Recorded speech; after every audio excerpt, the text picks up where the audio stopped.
Hello, everyone. This is Ziad Sabah. I'm the moderator of this session. In this session, we'll talk about the ML experimentation and ML metrics logging tools, which become very popular nowadays. So they help researchers and engineers to keep track of metrics, but they lack reproducibility since source code and data need to be version controlled separately from log metrics. So using DVC, ML metrics can be tracked together with code, data, and ML models in Git repos. I'm happy to introduce Dmitry Petrov, who is the co-founder and CEO of Iterative Inc. and the creator of DVC.org, which is a Git for machine learning, simply. Also, he is ex-data scientist at Microsoft, and he has a PhD in computer science. Without further ado, over to you, Dmitry. Thank you, Said. Very happy to be here in this event in San Francisco Bay Area. I am actually in the Bay Area, if it is important these days. So I will be talking about MLOps principles, how we can apply those principles to our experimentation phase, and how we can benefit from the DevOps tools and principles when we do experiments. By experiments, I mean how we track the experiments, so the metrics, source code, data, how we track checkpoints in deep learning projects. And those are features that we are recently implemented in DVC, and I will show you how to use this. Let me share my slide. So the first part of the talk is going to be about DVC, kind of an intro to DVC, just to better understand why we use those principles and how it helps in the experiments. The second part is live demo. It's kind of practical part. I'll show you how this functionality works in real life. A little bit about myself. About 10 years ago, I switched from to the industry. I was data scientist at Microsoft Bing, when I have seen how large teams are building models, how they collaborate on AI projects, and now we build tools for machine learning. So I was a creator of DVC, the open source project DVC, and we have today CML, another open source project, and we created a startup to provide solution for companies, for enterprises. So first, start with DVC and what principles we use for building the tool. Our big belief is MLOps, machine learning, is a part of software engineering and DevOps. We need to use the same principles as people use in those disciplines. I'm not saying it's the same. It's very different. It requires a different mindset. It requires different skills. But our job is to kind of cover the gap, to bring those the new functionality of ML processes to the engineering toolset and reuse the engineering toolset in ML workflow. What does it mean? It means that for automation, we need to use command line interfaces. Because this way it becomes very easy to be part of your software engineering stack. It's easy to engineering team to deploy your result, to automate your result. It's easy for you as data scientists to do some automation, to enable like CI/CD process, auto training in a cloud, hyperparameter tuning, and using all the benefits of the existing ecosystem like Git, clouds, CI/CD, and so far and so on. So DVC does many things, actually. It's called data version control, but it does way more than just data versioning. First of all, yes, it's data versioning. This is the way how you can put large data set in your repository, because Git doesn't work for large data files, right, or large models. DVC can help you to do this. It does not mean DVC puts data to the Git repository. It means it's kind of orchestrates your code repository and your cloud storages like S3, NFS servers, FTP, Azure, or any server that you use. Data model versioning and metrics, it's another functionality of DVC. You can version your plots, metrics, navigating your experiment through models. Pipeline is another important part. We won't be covering this today. And experiment tracking is a new functionality which was released less than a month ago in March of this year, which includes experiment tracking and also checkpoints functionality for the deep learning scenarios. So let's look briefly how DVC looks like. You can easily install DVC through Python if you prefer to use Python, or you can just download software from the website, from Brew, for example, or just a package for Windows or Linux.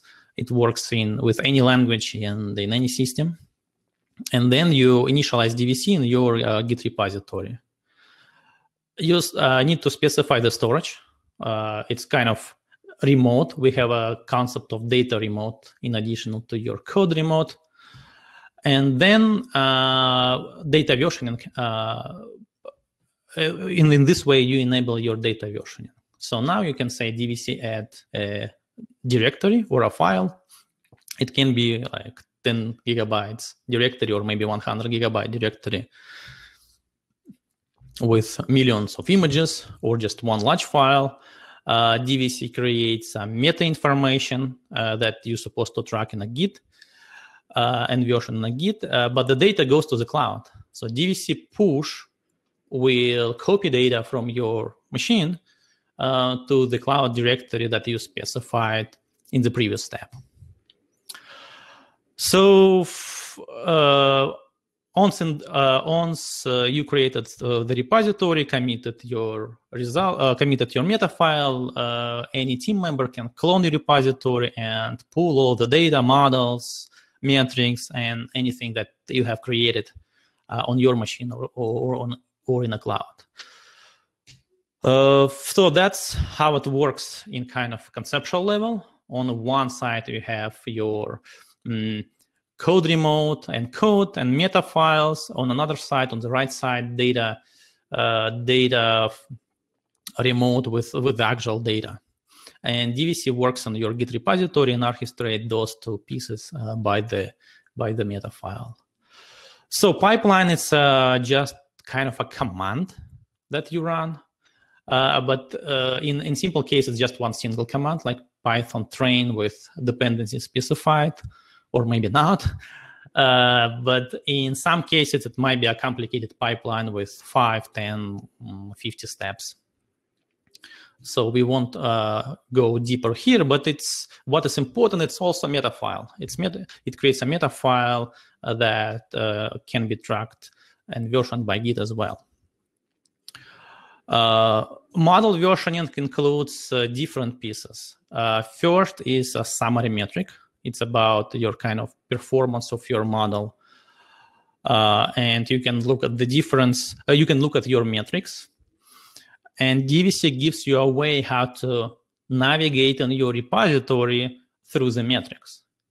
Because code diff, it's not useful, right? If you do like diff for your training script, it will say, all right, one line was changed, but all right, but how, what was the effect of the model, right? It's not clear from the simple change. DVC gives you ability to do the metrics kind of data-driven diff. When you can say diff with my master branch, do diff between version 2.1 and 2.3, and you'll see the table with all the metrics you have, and what was the value of the metrics and what was the change. So this diff becomes data-driven. DVC has the same functionality with plots. If a plot was generated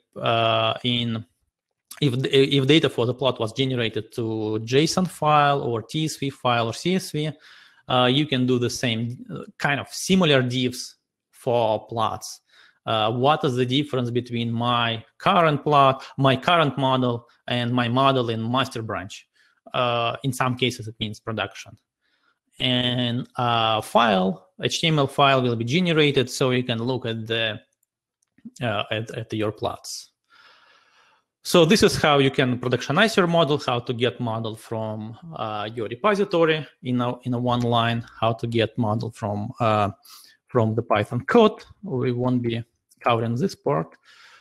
But the beauty of this approach is when you work with Git as a storage, as a database, if you wish, for your models and your experiments and metrics, you can easily use another tools from Git ecosystem, from DevOps ecosystem, such as CI/CD.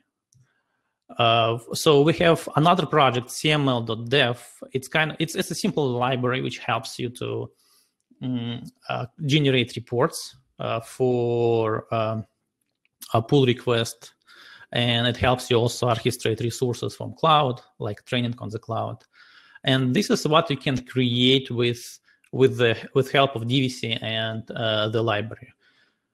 This is an example of metrics-driven or model-driven auto-report and GitHub pull request.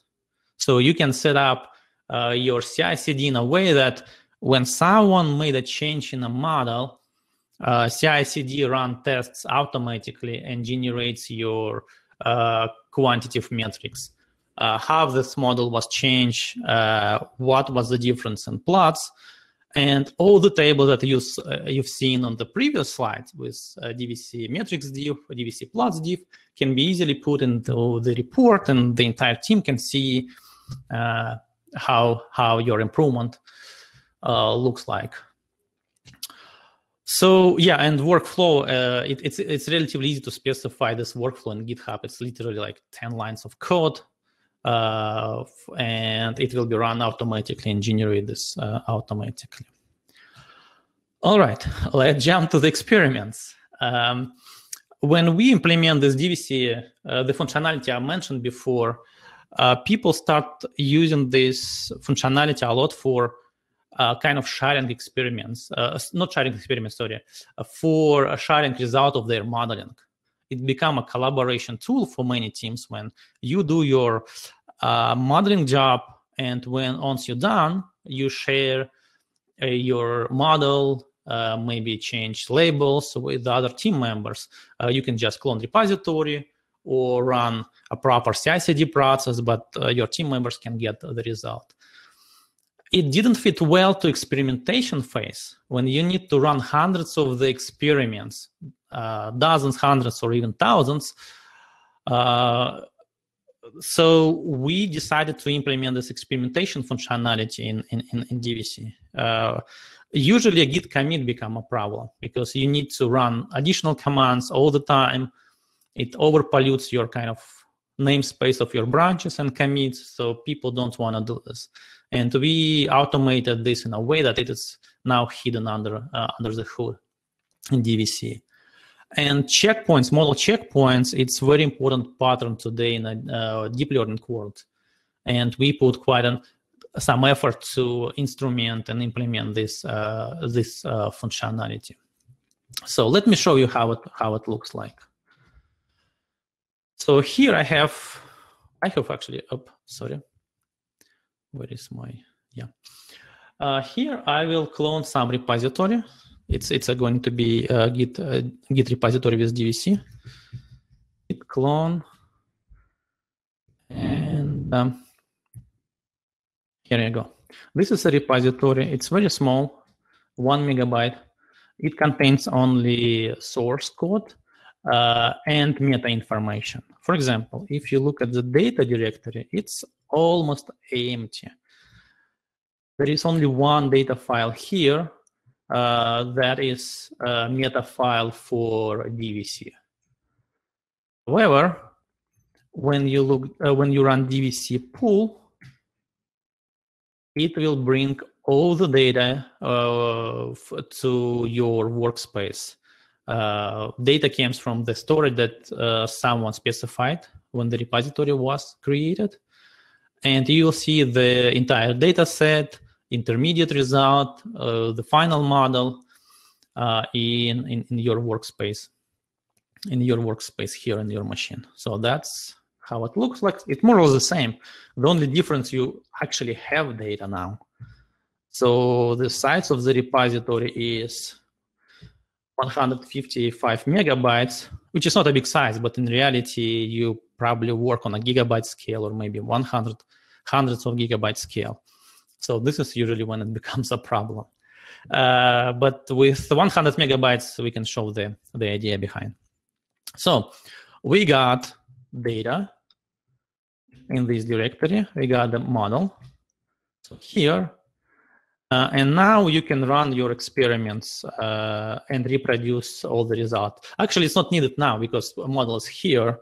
But if you run DVC exp-run, DVC will say there is nothing to reproduce. Everything is here. So just use this. You can do like force, which means no, still let's retrain the model. The data set is small. Training and processing happens fast. Let's just reproduce this. So you see, DVC does this in several steps. So first prepare, now featureization, and then training. The pipeline, I have shown, you have seen the meta information for data, right? Data DVC file I showed you before. There is a file for pipeline. This is how DVC reproduce the result. There are several steps in this project with all the commands. You see, Python, prepare, data XML, and etc.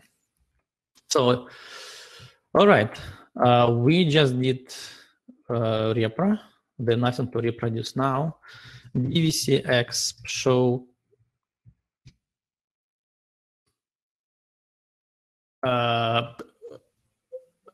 you can see the metrics and hyperparameters in a single table here. So this is your master branch.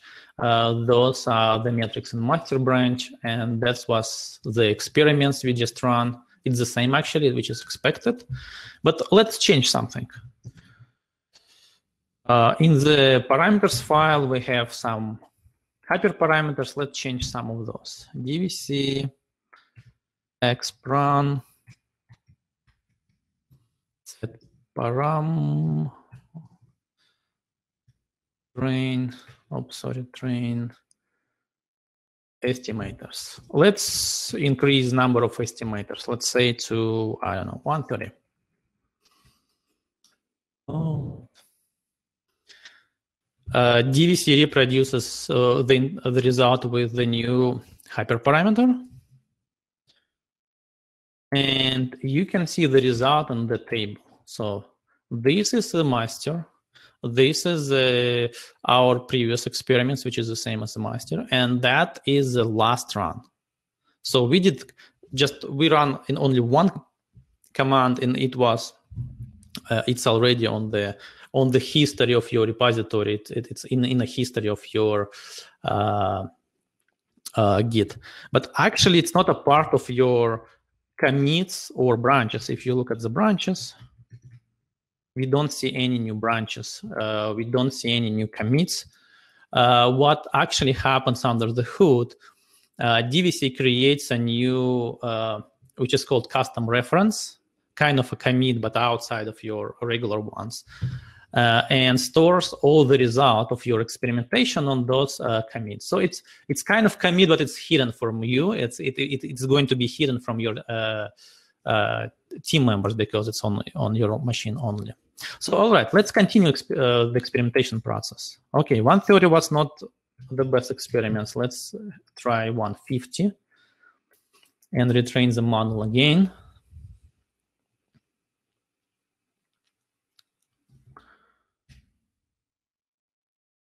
So we got one more experiment, that one with 150. This is 150 number of estimators. And again, we got a new commit with a new result. And now we can decide which one is the best and what we should do about this, change. So this example was very simple. We just modify params YAML, right? But the best part of this approach, you can modify anything. For example, you can go to your code, src train, and modify part of your code. For example, let's add one more parameter, depth. Let's say 40. So I did modification in my code. I run one command. DVC creates kind of like snapshot, if you wish, kind of a virtual snapshot. And now we got a new experiment. So that's one. And that experiment happened with the code change, not just hyperparameter change, and with a new value, which is not the base, by the way. So we can probably choose another one. So when we decide, and we can keep going with these experiments, we can create like dozens and hundreds of experiments. Overhead for the experimentation part is relatively small. It's basically like commit. With meta information plus data change if you have changed data before.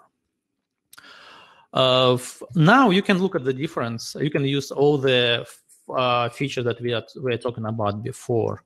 For example, metrics diff. Metrics diff can show you the difference between the last committed change and the current change. So this was the previous value, and now we got here, which was not the best experiment, right? And the change was -2%. How about the difference with previous commit, for example? Yeah, that's the difference with the previous commit. And this is how you can navigate with all the metrics. For the plots, you do pretty much the same, but plot. So file was generated, file plot HTML. If you open the file, you'll see the difference between, in this case, between the previous commit and the latest experiment. This is recall precision and true positive to negative rates. So that's how the experimentation part works in a simple case. And again, the beauty of this approach that you can deliver this result to any automation tool that you have, to your training in a cloud, to your CI/CD process, to your dashboard that your team might have, or any other tools. So, but how about checkpoints, right? In this case, we were talking about not simple, but kind of more traditional machine learning when training happens from beginning to the end. In deep learning, it's not enough. In deep learning, we work a lot with model checkpoints. When model is changing, we track all the version of the models during the training process, because in some point we'd like to return back to one of the models. So this is another example of repository. It's also DVC repository with one simple step, just train. And but the difference is here we generate checkpoints. So let's see how it works. Say DVC run, and now training is starting. So this is the first epoch, and we created the checkpoints with about like 11% accuracy. And we keep working on our checkpoints, right? So now it's like 23% accuracy, and new checkpoint was created. 28%, almost 30. All right, let's say it's enough for now. So let's take a look at the experiment table in this project. This is how it looks like. Now you can see many experiments, and each of those experiments actually represents a checkpoint, right? For accuracy, this is the major metrics here. It was 12% in the very first checkpoint, which is step number 0, then 50, and then we went up to 30% in the latest checkpoint. And all the checkpoints are stored in the Git history as ephemeral experiments, as ephemeral commits. And you have seen, I didn't run any like git commit or any other commands. So we can just continue the training part and keep improving accuracy until it's increasing. So 35, the next checkpoint, it's 40 in the current one. All right, let's look. So accuracy is keep increasing. So 36, 42 here, and we keep improving the making checkpoints. But what is important here? We can make some changes in hyperparameters or our code and train the model not from the scratch, but from the latest checkpoints with a good weights, with a good architecture of the network. All right, let's take a look at the params files and modify, let's say, dropout rate. All right, DVC expran set param dropout equals to, let's say, 125.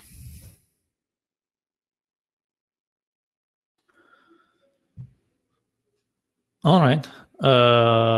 It starts with the previous checkpoint, which was 40%, around 40% accuracy, and we keep increasing the accuracy. So now it's like 50 something. Let's stop this process and look at the table.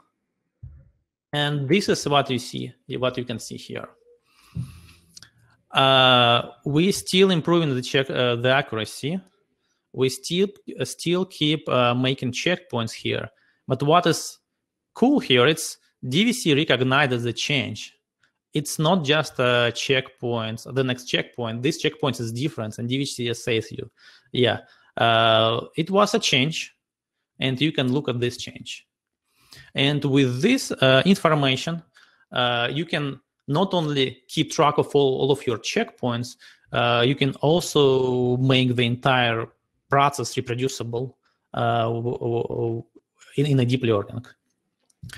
So DVC keep track of all the checkpoints and all the experiments here. For example, you can just look at the difference between this checkpoint and that checkpoint, and Git has all the information. Let's do this. Let's look at the difference in the command line, and in a Git, you can look at the difference between checkpoints, let's say in a params file. So you see, Git, all this information was tracked by Git, and everything is in the Git history. So that's how we implemented the experimentation part in DVC with the ephemeral commits, and this kind of explains you. This shows you how you can apply deep learning. How you apply DevOps principles and software engineering principles in your ML training process.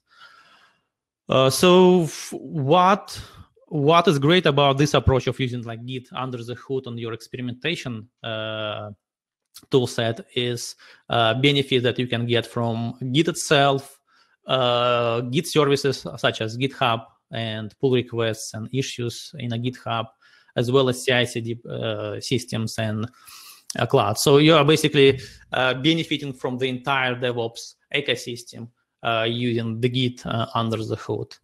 And in this approach, we just show that this is possible. This is possible to efficiently track your experiments with a Git, including checkpoints, models, and data sets. If you do this carefully, if you not create overhead to the repository. So that's what I have for today.